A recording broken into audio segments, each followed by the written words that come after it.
Pessoal, Relâmpago nos Esportes na área para poder te informar sobre tudo em relação aos esportes. Tudo mesmo, tá aqui na Rede Relâmpago. Agora a bola tá com você, a bola tá com você. Pode sentar na arquibancada aí da Rede Relâmpago, porque hoje você vai saber tudo que aconteceu na semana passada, essa semana, jogos que estão acontecendo e tudo mais. E tem novidade hoje pra gente. Tem novidade sim. Hoje tem estreia no nosso Relâmpago nos Esportes.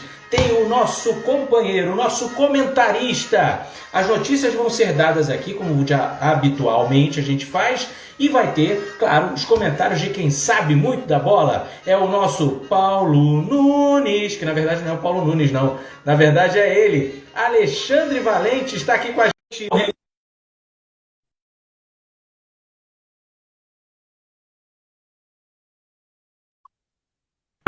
Alexandre, boa noite! Cruza! Cruza que você está no meio da área para poder cabecear. Boa noite a todos.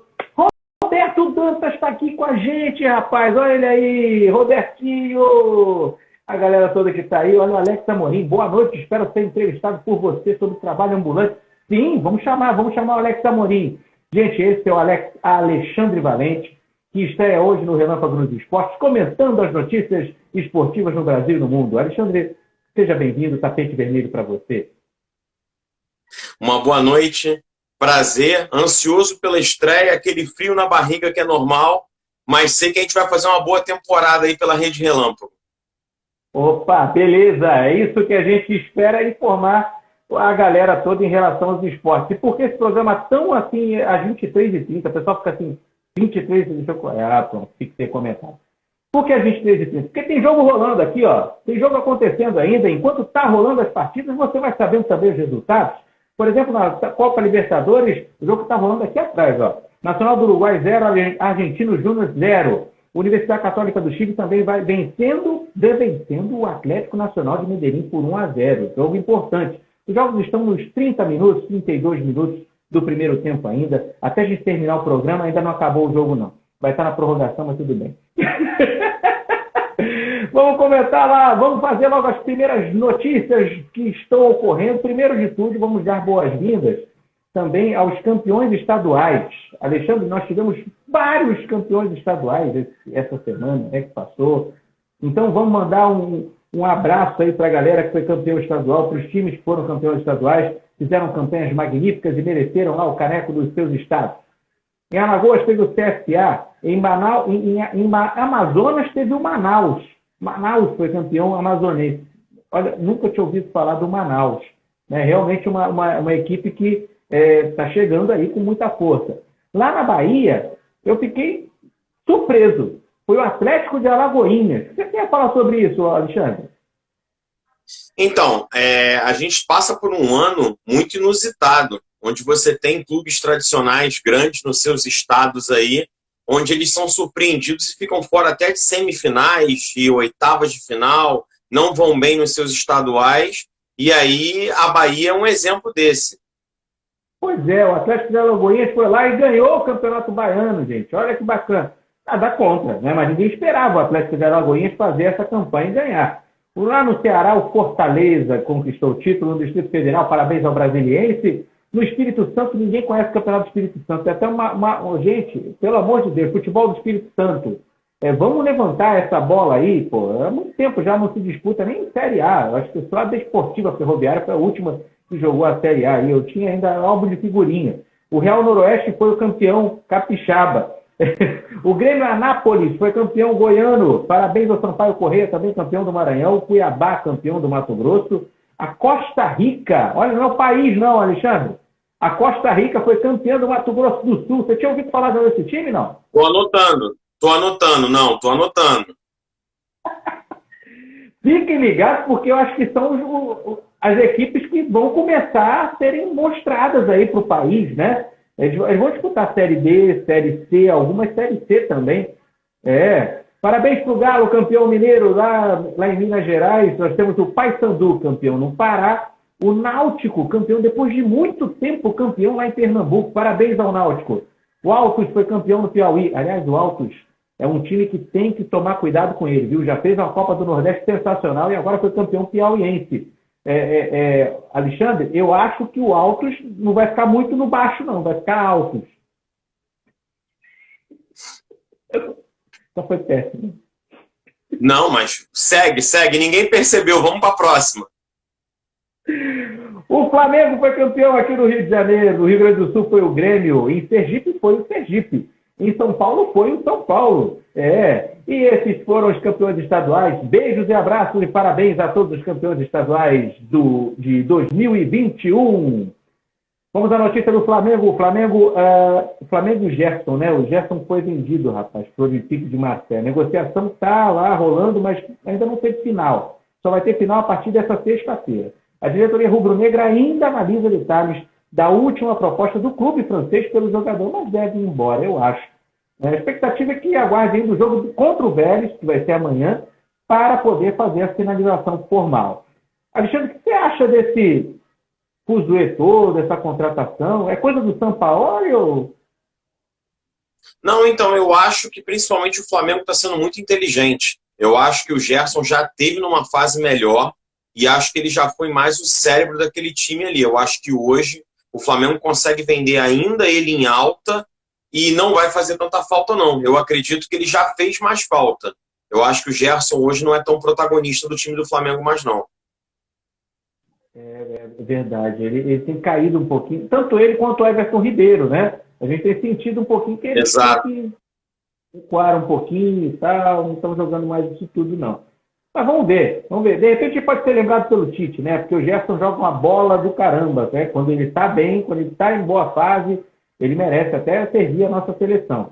Bom, ainda falando de Flamengo, recuperado de uma fibrose na coxa, o goleiro Diego Alves voltou a treinar com o elenco do Flamengo nesta quarta-feira. E foi a primeira vez, desde o problema físico, que o jogador participou integralmente de uma atividade com o grupo. Ele foi relacionado para a partida de amanhã contra o Vélez Sarsfield pela Taça Libertadores. A presença de Diego Alves como titular não é garantida, porém, mas está relacionado lá e pode jogar sim, né? Eu acho que tem até um esboço aqui do que é a provável escalação. Olha só, se o Diego Alves não jogar, o Flamengo vai entrar com Gabriel Batista de novo. E aí vem Isla, Bruno Viana ou Gustavo Henrique, Rodrigo Caio e Felipe Luiz. No meio-campo, Diego ou João Gomes, Gerson, Everton Ribeiro e Arrascaeta, e no ataque, Gabigol e Pedro. O jogo vai ser às 21 horas de Brasília. Perspectiva para essa partida, Alexandre, o que você acha? Ganha o Flamengo? Já está classificado? Vai botar as barbas de molho? Como é que você acha que vai ser esse jogo? Acredito que, mais uma vez, sujeito a chuvas e trovoadas com essa zaga. A volta do Diego Alves, ela causa um pouco mais de tranquilidade.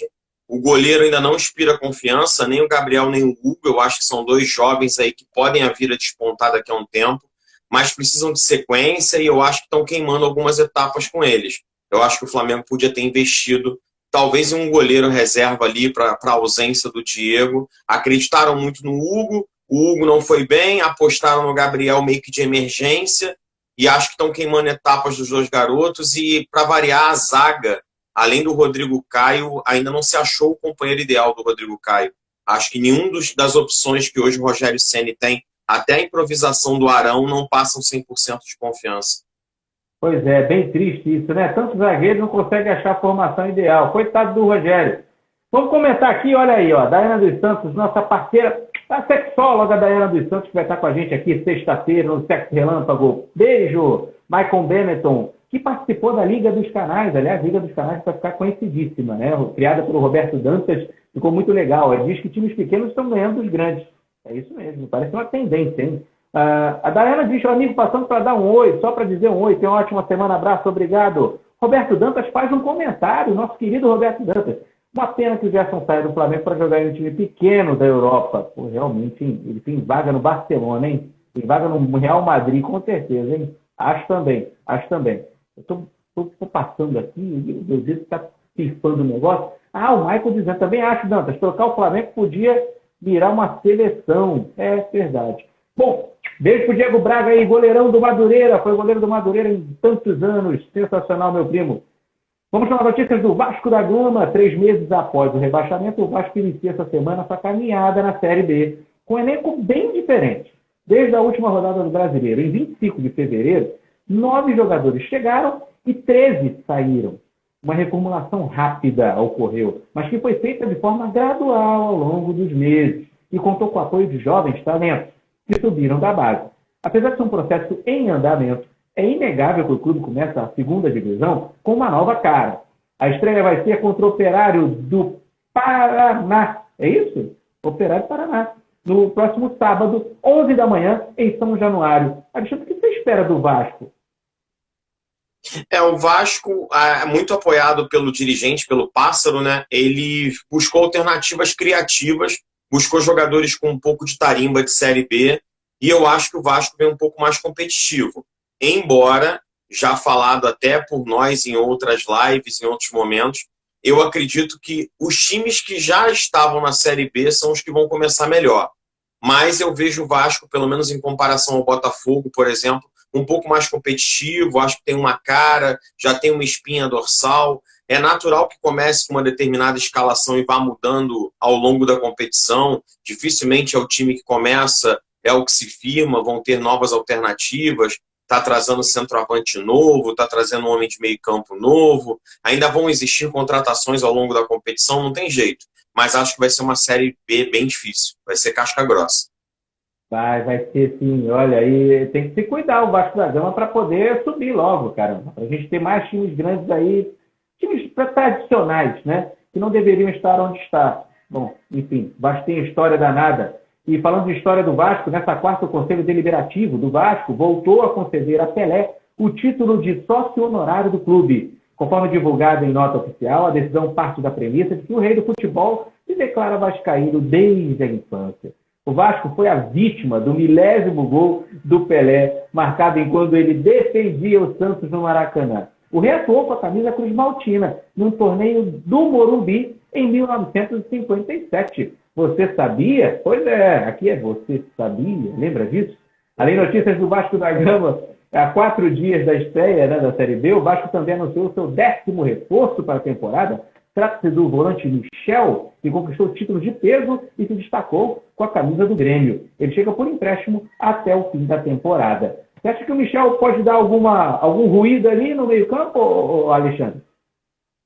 Então, o Vasco tem apostado em opções que estão fora do mercado. Jogadores com algum histórico, algumas boas passagens em outros clubes, mas que ou passaram por cirurgia ou contusão recente, ou perderam um pouco do seu protagonismo. O exemplo é o Michel, jogador que você sabe que tem uma certa qualidade, é aquele primeiro homem de meio campo ali, pode fazer até um segundo homem de meio campo, mas é um jogador que não vinha na vitrine. Ele parece que passou por alguns clubes sem tanto destaque, teve alguma notoriedade no Grêmio, depois começou a ter lesão, perdeu espaço, foi emprestado, se não me engano, ao Fortaleza e volta agora para o Vasco para tentar tomar conta do meio-campo ali. Eu acho que no Vasco, na condição atual, ele tem espaço. A gente só questiona esses jogadores pela parte física, pela continuidade, como o Marquinhos Gabriel, que já não está conseguindo jogar no Vasco. Chegou muito bem, fez alguns gols, boas partidas, e já está encostado no departamento médico. Então esse é o medo, porque são as contratações que o Vasco consegue trazer, não tem jeito.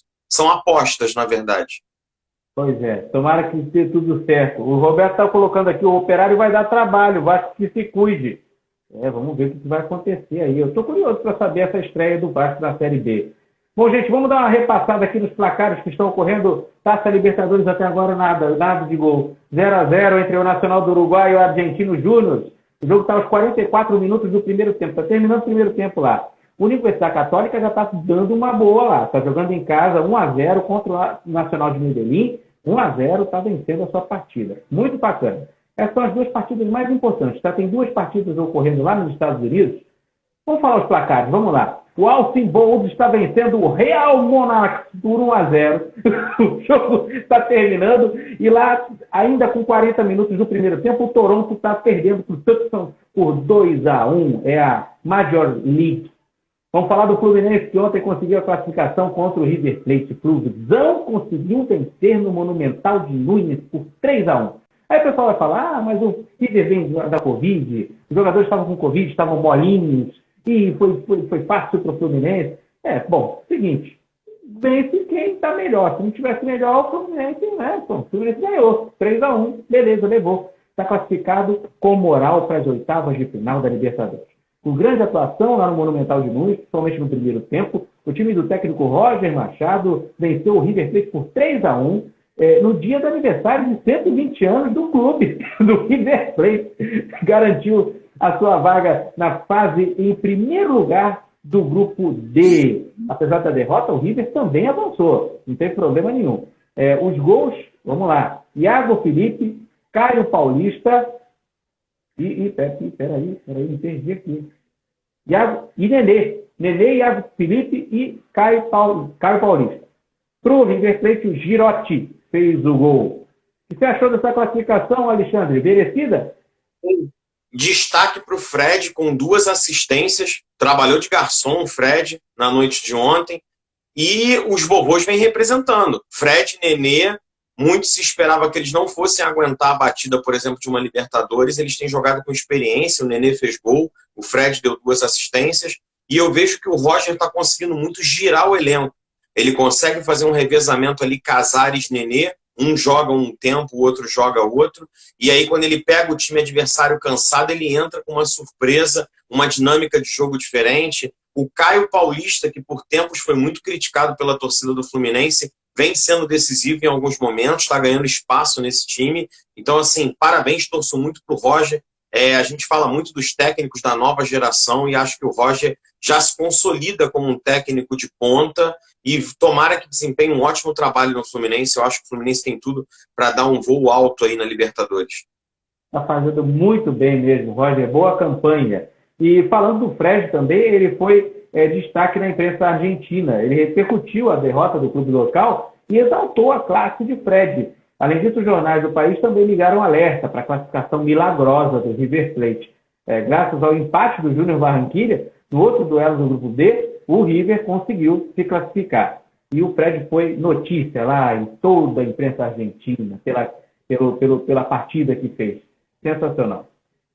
Vamos falar um pouquinho também ainda do Fluminense, né? Falando do Ganso. Olha aí. O Santos tem interesse na contratação de Paulo Henrique Ganso. O Clube Paulista deseja a chegada do meio-campista de 31 por empréstimo até dezembro de 2021. Eles querem por empréstimo o Santos. No entanto, esbarra nas condições estabelecidas pelo Fluminense, que é dono dos direitos econômicos do jogador. O site torcedores.com apurou que o Fluminense não abre mão de receber uma contrapartida para liberar o camisa 10. Os pontos apresentados pela diretoria incluem o pagamento de um valor a mais, o salário integral do atleta ou a cessão de um jogador a ser escolhido pelo técnico Roger Machado. Olha aí, o Santos apresentou uma lista com 6 atletas, está disposto mesmo para levar o Ganso, hein? 6 atletas para avaliação da comissão técnica. O goleiro Vladimir, é bom goleiro. Lateral direito Mikael, o zagueiro Kleber Reis, o volante Jobson, os atacantes Matheus Moraes e Jonathan Copete. Será que vale isso? É difícil a gente falar, né? Que o Ganso era tão bom, gente. O Ganso ele sai de quase que um 10 certo da seleção brasileira para um jogador encostado pelos últimos clubes que ele passou, com lampejos de craque. Você pega um time do Fluminense que nem tem um elenco tão forte assim, e o Ganso nem assim consegue ter protagonismo, ou pelo menos ser uma opção imediata para uma entrada de segundo tempo. Eu acho que hoje eu vejo o Ganso como uma terceira opção de meio campo ali atrás do Casares e do Nenê. Eu acho que ele briga com esses 2 jogadores por um espaço. E vejo o Santos buscando uma alternativa criativa. Infelizmente, os times atualmente, eles jogam um pouco para a torcida e tentam resgatar craques do passado, não tão longe, e essa é uma aposta que o Ganso é para o Santos. O Santos hoje tem o Marinho tentando voltar, se recuperando fisicamente, tem o Sanches também passando por uma recuperação lenta para retorno aos campos, uma garotada jogando, o Fernando Diniz tentando acertar algum tipo de esquema tático, e acho que ele busca o Ganso para tentar o Ganso se reencontrar no Santos e o Santos, quem sabe, ter um craque de volta, um lampejo de craque, aquele efeito de estou de volta à minha casa para ver se dá certo. Eu acho uma boa aposta. Eu confesso que eu queria ver o Ganso de novo no Santos, porque tem uma história. Eu acho que isso mexe um pouco com o psicológico do atleta. O atleta se sente realmente mais à vontade. Acho que a torcida dá um pouco mais de tempo para ele aparecer. Diferente se ele se transferir para um clube que ele nunca jogou, é natural, a torcida quer uma resposta imediata, que é uma resposta do Ganso, que seria o camisa 10 da seleção brasileira, e que não foi. Na verdade, ele nunca foi, ele não conseguiu se firmar.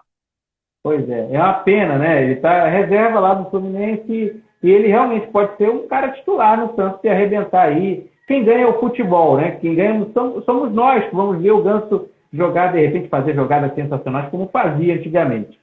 Notícias do Botafogo, Rafael Moura, o He-Man está cada vez mais próximo do Botafogo. Segundo o repórter Thiago Veras da Rádio Tupi, o Glorioso espera fechar os próximos detalhes para anunciar a contratação do centroavante, que chegaria com um contrato até o fim do ano e status de homem-gol para a Série B. Boa contratação, Alexandre. O que você acha? O Rafael Moura é goleador, né? Pode servir para o Botafogo.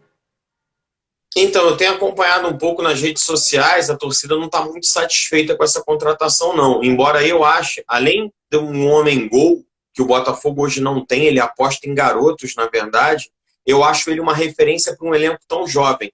É um cara rodado, é um cara de bagagem, é um cara que tem grupo na mão, ele ajuda o técnico dentro de campo, muitas vezes ele é até capitão. Eu lembro que no Fluminense, algumas vezes, ele foi até capitão, revezando com o Fred, chegaram a jogar juntos os dois. Eu acho que pelo menos é um nome que a gente sabe que sabe fazer gol. Você pega alguns jogadores tradicionais aí no futebol brasileiro, que para esses times que estão tentando se reencontrar, seriam boas opções. Um He-Man, um Wellington Paulista. São jogadores que você sabe que sabem fazer gol. Chiesa, por exemplo, no Náutico. São jogadores que não podem ser aquele 9 dos sonhos, mas é um cara que você sabe que já tem um histórico, ele sabe fazer gol. Mas a torcida parece que está um pouco na bronca, não está gostando muito da opção do He-Man, não. Não está gostando muito. O He-Man faz muitos gols e ele é até, às vezes, contratado por times da Série B, né, por saber jogar a Série B. Muito interessante, viu? Bom, acho que seria legal. Gente, o Palmeiras regularizou o atacante Daverson a partir de julho, pode contar também com o retorno de Borja e Dudu. Esse já foi anunciado, Dudu já foi anunciado direitinho lá, o pessoal ficou muito feliz, eu acho. Ainda que novidades sejam bem-vindas pelo técnico Abel Ferreira, eles aumentaram a necessidade do clube negociar jogadores para manter as finanças sob controle. Pois é, estão chegando esses jogadores e aí o elenco já leva um dinheiro do caramba, é muito caro o elenco do Palmeiras, para poder manter. Pois é, o Abel Ferreira vai ter que rebolar aí. Bom, com notícias do Corinthians, o Silvinho foi informado e meio-campista tem dias contados no Corinthians. Olha isso, ele foi apresentado e quem é o meio-campista? Depois de eliminações e resultados além do esperado, o Corinthians tomou a decisão de demitir o técnico Wagner Mancini, né, que conquistou 20 vitórias em 45 jogos, e para o seu lugar, o ex-jogador Silvinho foi contratado. Pois é, porém, mesmo com a mudança da comissão técnica, alguns jogadores devem ficar no elenco. Mas com apenas 36 dias de vínculo contratual com o Corinthians, o meio-atacante Rômulo Otero já iniciou seu ritual de despedida do CT. Tem algumas razões, né? Conforme publicou o portal Meu Timão, o venezuelano já deve ficar de fora pelos relacionados do jogo que aconteceu ainda há pouco contra o River Plate do Paraguai. O Corinthians venceu por 4-0, né? Conseguiu uma boa vitória, mas era uma despedida do Corinthians, que já estava eliminado da Copa Sul-Americana. E o Otero parece que está indo embora, porque o seu contrato está próximo do fim e ele também vai ficar entre os elegidos, lá, os convocados para a seleção da Venezuela para disputar 2 jogos nas eliminatórias, contra a Bolívia e contra o Uruguai. Ainda pelas notícias dos times paulistas, o São Paulo, campeão paulista, quebrou o jejum, retorna a atenção com questões particulares no elenco. A situação mais urgente pela frente diz respeito ao futuro de João Rojas. E a partir desta quarta-feira, o diálogo será retomado para definir a possível continuidade do atacante no Morumbi. Rojas possui um contrato com São Paulo até o próximo domingo e ainda não entrou em acordo para seguir. A primeira pedida financeira foi considerada acima do limite previsto pela diretoria e não deve tomar iniciativa para fazer uma contraproposta para o status do jogador. Uma pena, né? Que é um bom jogador, realmente. É um jogador novo, né? Um garoto que está indo muito bem. O Santos acertou nesta quarta-feira a contratação de André Mazuco para o cargo de executivo de futebol. Estava sem um profissional desde a saída de William Thomas. André Mazuco estava no Cruzeiro e despertou o interesse da diretoria após alguns outros nomes serem analisados. O Santos chegou a negociar com alguns outros profissionais, mas nenhum havia sido acertado com o clube. Algum destaque do futebol paulista, Alexandre? Fique à vontade, por favor. São Paulo, padrão que vem sendo colocado pelo Crespo, acho que tem que se destacar. Futebol envolvente, futebol agressivo, parece que ele está com o elenco na mão, acho que o São Paulo vem muito forte para o Campeonato Brasileiro e para a sequência do ano. O Palmeiras parece que sinaliza a venda do Rony, com um possível retorno já do Dudu e do Borja, então eu acho que já segue esse caminho, já pensando numa possível saída do Rony. O Corinthians faz a aposta pelo Silvinho, acho que é uma aposta também, mais uma vez, entrando na fase das apostas criativas. Você traz um técnico que a torcida vai aguardar um pouquinho, porque já jogou no clube, conhece os bastidores, tem relacionamento com alguns jogadores, então facilita. Eu acho que você ultrapassa etapas, ganha tempo, na verdade. Aquela inicial adaptação o Silvinho já não vai precisar ter, ele já sabe o que é o Corinthians, sabe muito bem.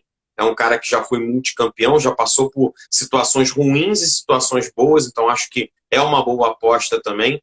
Você tem o Santos aí, como eu falei anteriormente, tentando se reestruturar. E você passa ainda por um cenário de futebol paulista, na minha grande opinião, assim, o Palmeiras não vem entregando o que dele se espera. Isso é uma realidade. Eu acho que o Abel começa esse Campeonato Brasileiro sob pressão. Dependendo das primeiras rodadas, eu costumo a apontar alguns técnicos que já começam meio que na corda bamba. E eu acho que o Abel está seguindo esse caminho. Gosto do trabalho dele, mas nos momentos decisivos ele tem deixado muito a desejar. O Palmeiras, como a gente costuma falar, tem pipocado nas decisões. E isso não é bom. Então, dependendo do início do Campeonato Brasileiro, eu acho que o Abel já começa a balançar. E a gente tem, assim, fazendo uma ponte, embora o treinador tenha falado que prefere ficar no futebol carioca ou no Grêmio, a gente não pode esquecer que o Renato Gaúcho ele é a sombra em todos os clubes. Então acho que o Palmeiras também pode considerar o Renato Gaúcho uma opção, e todos os técnicos que não vão performando, acho que acabam tendo um pesadelo com o Renato Gaúcho em suas noites. O Campeonato Brasileiro vai começar sem o Renato Gaúcho, realmente um técnico que teria vaga em qualquer um dos times, pelo trabalho honroso que fez na equipe do Grêmio. Gente, está no intervalo, o Nacional do Uruguai vai empatando com o Argentino Júnior por 0-0 pela Copa Libertadores, e a Universidade Católica do Chile vai vencendo por 1-0 o Atlético Nacional de Medellín da Colômbia. Série B, vamos falar de Série B de peso vai começar. Olha quantos clubes bons que vão começar a Série B já esse final de semana. Temos o Brasil de Pelotas, temos o Brusque, o CRB, deixa eu ver se eu passei alguém aqui, gente. O Botafogo, o Avaí. Gente, o Avaí tem que tomar cuidado, o jogo na ressacada é difícil. Nós temos o CRB, como eu já falei, o CSA, CRB e CSA vão fazer um clássico belíssimo. Nós temos o Coritiba está por lá. Curitiba também não vai deixar isso barato, vai querer subir. O Cruzeiro, está parecendo Série A, gente. Olha só quantos times. Isso é Série B, hein? Cruzeiro. O Goiás está lá também. Meu Deus do céu. Eu começo a ficar com medo do Vasco do Botafogo. Meu Deus do céu. O Goiás anunciou hoje. O Goiás anunciou Bruno Mezenga, que foi destaque no Campeonato Paulista, foi artilheiro do Campeonato Paulista, revelação do Flamengo.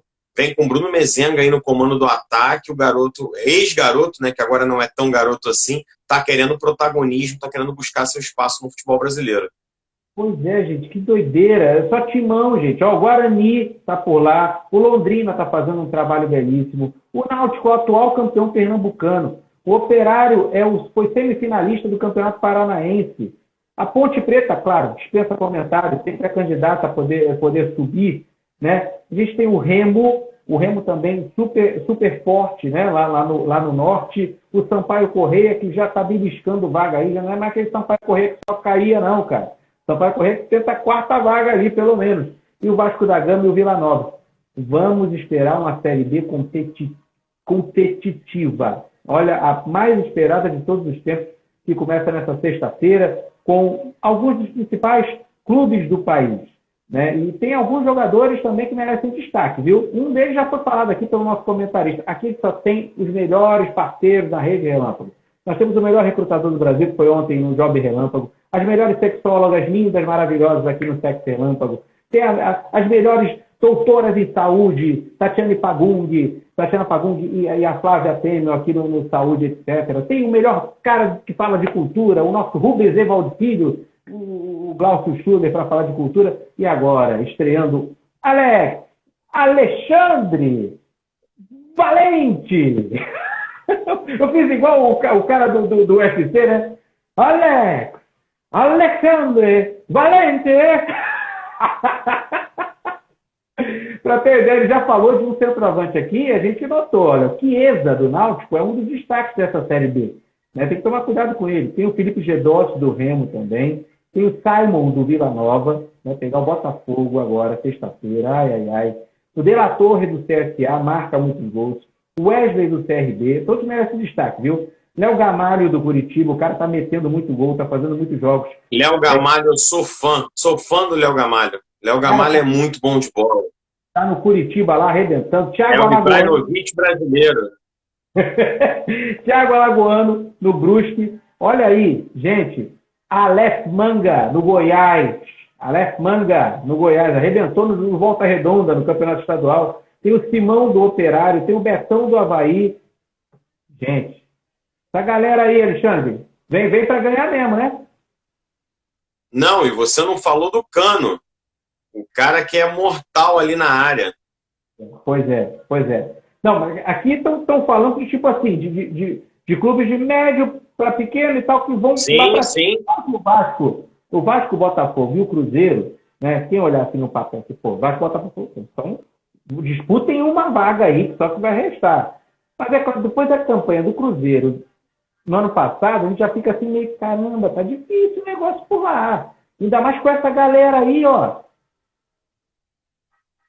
E a gente não tem visto o Cruzeiro se movimentar. Eu não vejo a movimentação do Cruzeiro. Na verdade, o Cruzeiro vem agora de mais um fiasco. Ficou fora da decisão do Mineiro, mandando alguns jogadores embora, repatriando outros, trazendo uma garotada. Beleza, é uma aposta bacana. Mas um time da tradição do Cruzeiro, você espera pelo menos que ele tenha uma espinha dorsal com 4, 5 jogadores experientes. E você não vê. Eu não vejo hoje, se você me perguntar honestamente, me desenha a espinha dorsal do Cruzeiro. Eu não tenho. Eu ainda vou ver como é que vai ser o início da Série B para entender como é que vem esse Cruzeiro, porque não vejo ele com um cenário muito positivo, não. Tava com o Potker aí, que é um cara mais trombador, um cara de certo recurso, mas eu já vi as últimas notícias que ele também não ficaria no Cruzeiro, que parece que ele já tinha negociado a sua saída. Então, assim, não vejo um cenário muito bom para o Cruzeiro nessa Série B, não. Me preocupa tanto quanto o Botafogo, para ser bem sincero. Pois é. É difícil a Série B, ele está falando muito de Série B aqui, porque a Série B realmente parece mais difícil que a Série A. A Série A já tem os medalhões lá, o São Paulo é capaz de fazer uma boa campanha, o Palmeiras, o Flamengo, o Atlético Mineiro, o Internacional, essa galera está se estruturando bem, o Grêmio, né? Então, esses aí eu acredito que deve ficar nesse parâmetro aí, o título brasileiro, inclusive. Né? Ainda vai ter esse lance de Covid, aí perde 10 jogadores, aí vem 10 jogadores para lá, para cá. Acho que vai ser um campeonato parecido com o de 2020, viu? Com um nível bem baixinho, aquele sobe e desce sensacional que a gente já está acostumado. Bom, hoje já começou um Brasileirão. Sabia dessa, Alexandre? Começou o Brasileirão da Série D. Tem uma fase lá que é a fase preliminar. É antes de começar a fase realmente que tem que rolar. Né? Então, os jogos hoje e domingo vão definir quatro clubes que vão para realmente o Brasileirão da Série D. O Santana perdeu para o Gás por 2-1, Tocantinópolis venceu o Picos por 2-0, o Brasiliense venceu o Real Ariquemes por 2-0 e o Branco do Espírito Santo venceu o Aquidauanense por 4-1. Os próximos jogos vão ser no domingo para poder definir as 4 últimas vagas para a Série D. Copa do Brasil está meio paradinha lá, está esperando, porque no dia 1º, na semana que vem, já nós temos a terceira fase da Copa do Brasil, com aquela penca de jogos, 16 avos de final, e tem alguns jogos legais, né? Alguns jogos que vão dar uma certa atenção para a gente. Por exemplo, um Fortaleza do Ceará, né? Que é eliminatório, né? Não tem primeiro e segundo jogo, tá, gente? Não tem primeiro e segundo jogo ainda. Tem o Corinthians Atlético Goianiense, os dois que foram eliminados da Copa Sul-Americana vão se pegar na Copa do Brasil para Eu quero uma vaga, eu quero uma vaga. O Vitória da Bahia pega o Internacional, sempre bem forte, o Vitória da Bahia, né? É um time, é um jogo meio truncado. Por exemplo, tem Curitiba e Flamengo. O Flamengo com a mesma fase que tem, mas é o Curitiba, né? A gente chega a respeitar um pouquinho. Curitiba que vai de Muralha. Muralha também foi confirmado no Curitiba. O reencontro do Muralha com o Flamengo. Olha aí, olha aí. Então tem confrontos maravilhosos, além do Boa Vista com o Vasco, é um clássico, um jogo, não vou dizer clássico, né? Mas é um jogo regional, né? O Boa Vista de Saquarema e o Vasco do Rio de Janeiro caíram depois do sorteio na mesma situação na Copa do Brasil. Então semana que vem tem Copa do Brasil, hein? Para a gente poder se animar. Libertadores agora está na pauta, o Atlético Mineiro conseguiu o primeiro lugar geral. E hoje nós tivemos a eliminação do Santos, infelizmente perdeu para o Barcelona de Guayaquil por 3-1 e ficou de fora, assim como a equipe do Grêmio, que não chegou a estar, né, na Libertadores, né, naquela fase lá anterior, acabou perdendo e não se classificou. Outro jogo que foi hoje também foi o Internacional. Empatou em 0-0 com o Always Red da Bolívia, que garantiu o primeiro lugar no seu grupo, garantiu a vaga no grupo B. Depois, claro, da goleada.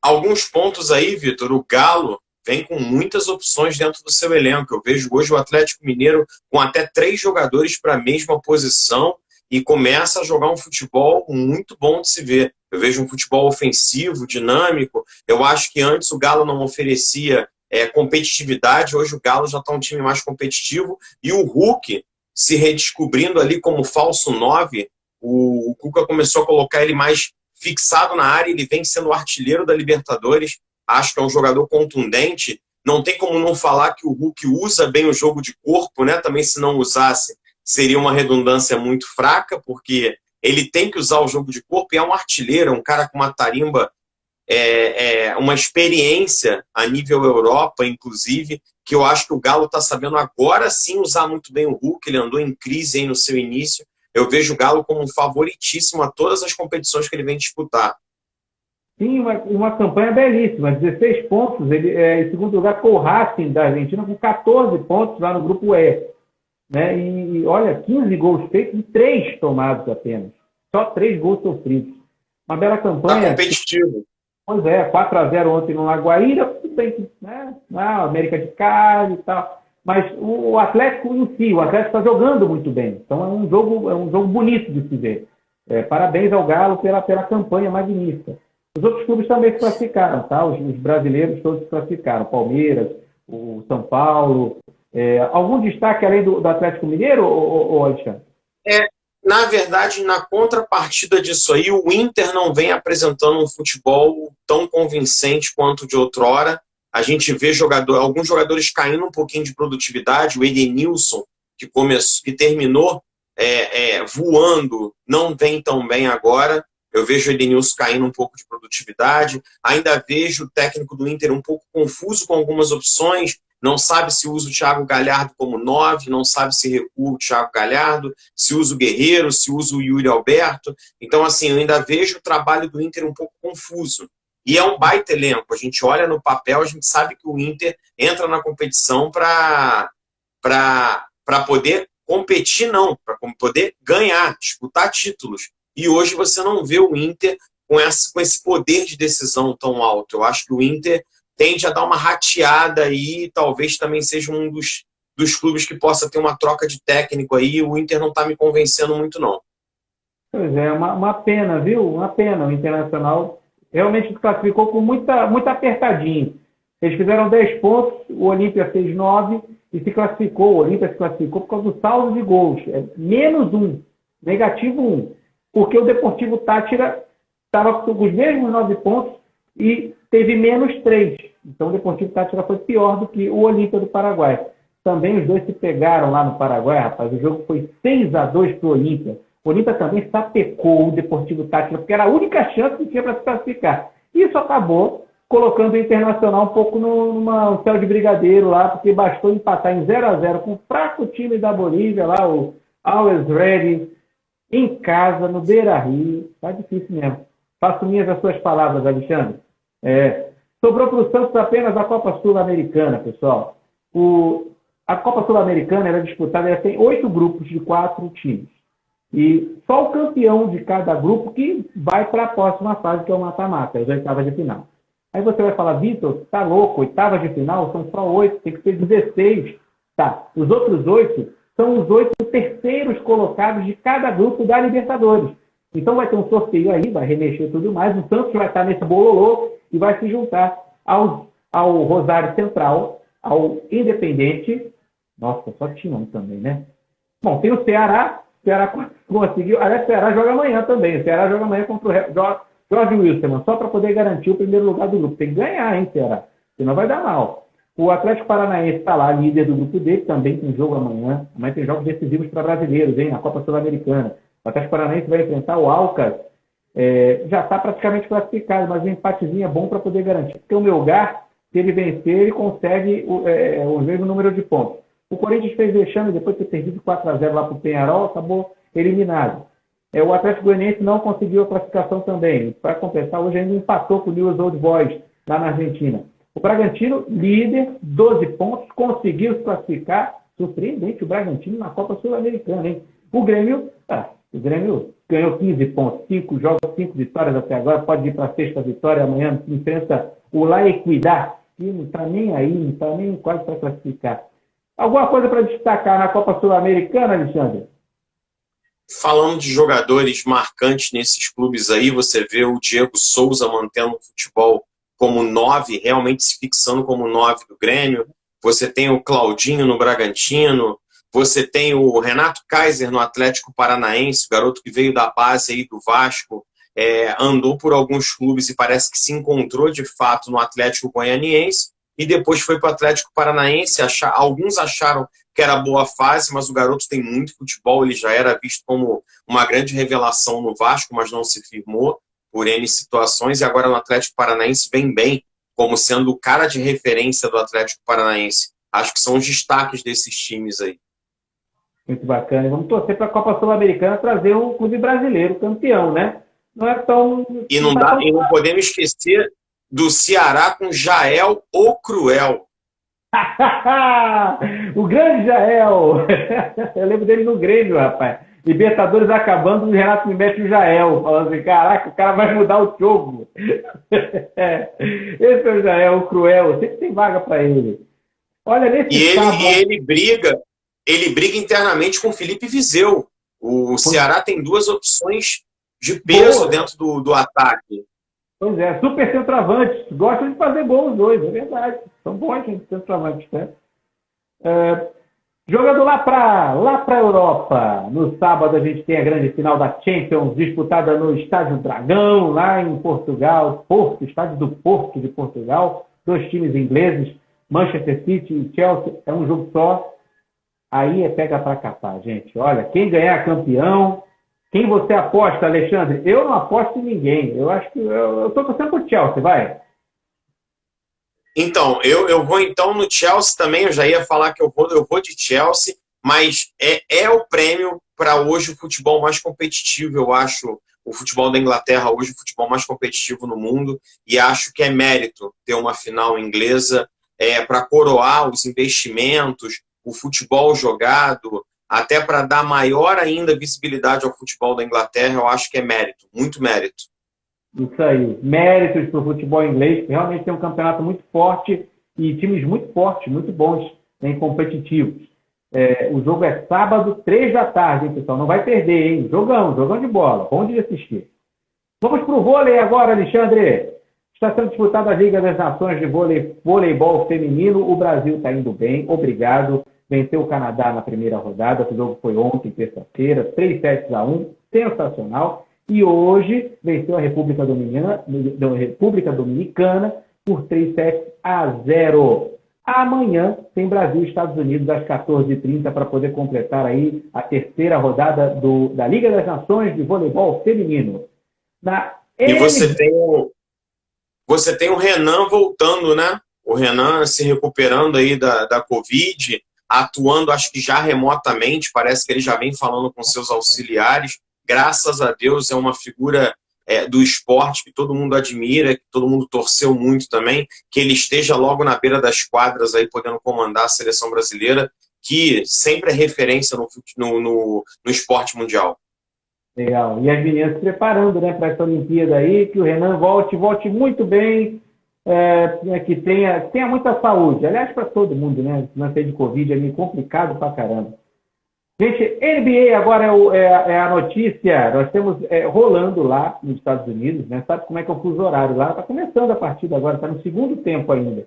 5 minutos, segundo tempo. Até acabar os 5 minutos, porque a bola sai, para, 30 segundos para cá, para. Então, vai demorar um pouquinho. Mas o Utah Jazz está vencendo o Washington Grizzlies por 51-40. O jogo está rolando ainda no segundo quarto. Vai demorar. A NBA está com esse joguinho aí rolando ao vivo. Se vocês quiserem assistir, está passando no Sport TV 2. Com apenas 20 dias de preparação, a equipe do Brasil mostrou um ótimo entrosamento na estreia do pré-olímpico de basquete 3x3 de Graz, na Áustria. O primeiro jogo contra a Turquia terminou faltando 3 minutos para o cronômetro ser zerado. Os brasileiros conseguiram abrir uma vantagem de 15 pontos. O placar final foi de 21-6 diante dos turcos. Na segunda partida, a República Tcheca deu um pouco mais de trabalho, mas acabou derrotada por 21-14. Com 2 resultados positivos nesta quarta-feira, o Brasil precisa apenas de um triunfo para avançar às quartas de final. Olha, eu não sabia. Basquete 3x3. Por isso, a gente está acostumado 100 pontos, 90 pontos, 70, 80. Não, o placar foi 21-6. Né? Porque tem uma regra lá diferente, basquete 3x3. Você fica sabendo isso aqui no Relâmpago nos Esportes. E o Brasil, vai bem, obrigado. Pré-olímpico de basquete 3x3. Brasil estreou com vitória. Você acha que nas Olimpíadas vai dar muitas medalhas de ouro, Alexandre? Qual a sua perspectiva? O que você pensa aí? Eu vejo muitos esportes onde o Brasil já tem protagonismo emplacando nessa Olimpíada aí o basquete 3x3, você tem o skate, você tem uma série de esportes aí, o surf, por exemplo, que o Brasil domina os principais circuitos mundiais. Então eu acho que são novas opções que a gente abre o leque para trazer cada vez mais medalhas de ouro para o Brasil. Eu acho muito interessante. Eu acho que a gente começa a trazer mais pessoas adeptas do esporte para acompanhar uma Olimpíada. Eu acho que são os novos tempos. Eu acho que os Jogos Olímpicos também precisavam passar por essa modernização. Você trazer esportes que as pessoas disputam no seu cotidiano do dia a dia, não só os tradicionais, futebol, basquete, vôlei, atletismo, natação. Eu acho que você começa a atingir outros públicos e a gente sabe que tudo é muito que economia, tudo é muito que um negócio, e eles também estão visando, porque hoje em dia a garotada, o pessoal está aderindo a muitos esportes alternativos, vamos colocar assim, e as Olimpíadas estão seguindo essa linha também. Pois é, e falando de Olimpíada, Alexandre, um importante conselheiro do governo japonês entregou seu cargo nesta quarta-feira, após postagens polêmicas zombando os apelos pelo cancelamento dos Jogos Olímpicos e Paralímpicos de Tóquio. Yoshi Takahashi é professor da Universidade Kaetsu e ocupava o posto de assessor do primeiro-ministro do Japão, Yoshishi Suga. Nessa quarta-feira, o jornal Asahi Shimbun fez um editorial conclamando pelo cancelamento dos 2 mega-eventos em função da pandemia. No entretanto, o diretor executivo do comitê organizador dos Jogos, Toshiro Muto, garantiu que o tema jamais entrou em pauta. Abre aspas. Mesmo quando você diz que há uma declaração de estado de emergência no Japão, do ponto de vista da Europa e Estados Unidos, não há lei marcial e eles provavelmente não veem isso como nada, postou Takahashi no Twitter, usando uma frase em japonês, comparando a declaração a uma flatulência. Mais tarde, ele afirmou que se referia à fraqueza das restrições do Japão aos movimentos populares. Enfim, essa não foi a primeira vez que o Takahashi fez postagens polêmicas sobre a possibilidade de cancelamento das Olimpíadas e Paralimpíadas de Tóquio. Em 9 de maio, ele comparou o número de casos de coronavírus no Japão a uma ondulação e ainda acrescentou a seguinte frase no diálogo a um seguidor. Então você está me dizendo que as pessoas querem cancelar as Olimpíadas por isso? Ha, ha, ha! Pois é, acabou sendo retirado. O que você acha, Alexandre? Jogos, eu acho que deveria se esperar mais um pouco ainda, né? Eu sei que tiveram investimentos, eu sei que tiveram muita... Mas eu acho que ainda fica muito, muito, muito perigoso para os atletas, não? Você vê algumas competições aderindo, como por exemplo a NBA, as famosas bolhas, né, onde todo mundo passa por vários testes, todo mundo vai ser vacinado, mas eu não vejo nem só, Vitor, a segurança do atleta em si que está disputando uma competição dessa, porque a gente sabe que a estrutura ao redor dessa competição vai ser muito bem pensada. Eu acho que é um momento de quem está à volta dos Jogos Olímpicos. O mundo passa por um momento muito complicado. Então, eu acho que, de repente, é meio que contraditório. E aí, ao mesmo tempo, levanta uma outra bandeira contrária a isso. Não seria os Jogos Olímpicos uma forma de trazer um pouco de alegria e distração para as pessoas? Então, eu deixo esses dois lados da moeda aí para uma discussão saudável. A gente tem um lado do momento pesado, lógico, e você tem também um lado de repente, trazer um pouco de alegria, entre aspas, um pouco de distração para as pessoas que já têm que ficar dentro de casa, né? Pelo menos seria esse o recomendado, que as pessoas estivessem dentro de casa, só sair quem de fato precisa sair. Então, assim, fica aí a minha colocação para esses dois lados. Muito bacana, excelente, excelente. Realmente tem os dois lados das Olimpíadas, né? Tem gente que pode ver do lado da contaminação entre atletas, que realmente deve ter alguma posição de não acontecer, e também da diversão, né? A gente ter aí os Jogos Olímpicos, medalhas, é muito legal, muito bacana. É difícil, é uma decisão bem difícil, viu? Decisão bem difícil.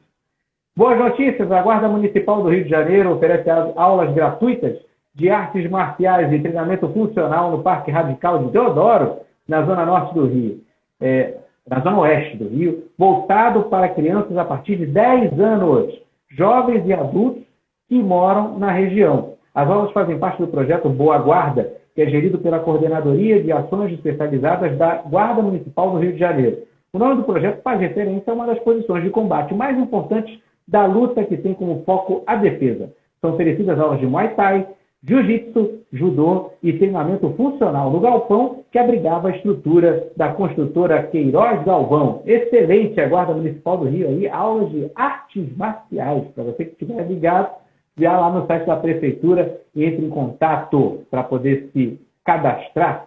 Você fez alguma coisa de artes marciais na sua vida, ou Alexandre? Muito pouco, muito pouco. Fiz um treino mais com o objetivo de tentar emagrecer e ficar em forma do que disputar alguma coisa em termos de luta. Mas acompanhei um pouquinho de Muay Thai, fiz uns treinamentos aí para poder tentar manter a forma. Muito legal, muito bacana. Eu nunca fiz nada. E é bacana. Assim, todas as artes marciais, assim, é bacana porque elas trabalham muito também a tua consciência, trabalham a tua tranquilidade, porque às vezes as pessoas associam a luta, a arte marcial, a algo agressivo. Quer dizer que de repente a criança vai passar pela arte marcial e vai querer bater em todo mundo na rua, e é exatamente ao contrário. Você aprende uma doutrina, uma disciplina que você justamente não vai exercer aquilo ali na rua. Você vai entender que tem um momento certo para você extravasar aquela tua energia, ainda mais a criançada que tem muita energia, mas com uma orientação, com acompanhamento, com regras. Então eu acho bacana porque coloca muita rotina na vida das crianças. Então as artes marciais são uma ótima opção aí, principalmente de inclusão social. Você tirar as crianças da rua, de repente a mente vazia, eu acho muito bacana. Tem umas histórias bem legais, assim, de pessoas que se recuperaram depois que descobriram o esporte, principalmente. E aí as artes marciais, as lutas também entram nessa mesma seara, vamos colocar assim. Muito legal, realmente. Tudo que faz a criança sair um pouco da marginalidade ou de alguma coisa que possa fazer de errado é o esporte. O esporte, ele salva. Muitas das vezes salva e salva mesmo. Bem colocado, Alexandre. Gabriel Medina não cansa de colecionar títulos. Na madrugada desta terça-feira, o brasileiro conquistou a etapa de Rottnest Island no circuito mundial de surf, a WSL. Foi a segunda conquista de Medina na perna australiana do circuito. Gabriel chegou em 4 finais das 5 etapas disputadas na temporada. Antes de chegar à decisão, Medina teve um duelo brasileiro com Ítalo Ferreira e para conquistar a vaga na final. Na bateria semifinal, Gabriel superou o grande rival com certa tranquilidade. Medina surfou 2 boas ondas, somou 10,70 e viu Ítalo somar apenas 7,17 com as outras melhores ondas que teve e ficou com a vaga da decisão, onde enfrentou um dos donos da casa, Morgan Sidley. Parabéns a Gabriel Medina por mais um título do surf. Ele é o cara do surf, né, Alexandre? E o Brasil, cada vez mais, ele desponta como o principal celeiro de craques no surf aí. Você tem algumas etapas que tem 4, 5 brasileiros disputando 3 vagas, 4 vagas. Eu acho que o Brasil hoje é referência total no surf. Muito bacana. Gente, e eu nunca tentei surfar. Antes que você me pergunte, eu nunca tentei surfar. Por favor. Você surfava, Alexandre? Não. O máximo que eu fiz foi andar um pouquinho de stand-up paddle uma vez num passeio, muito bacana, relaxa, muito gostoso, mas surfar não. Pedalinho. Também não. Preciso andar de pedalinho.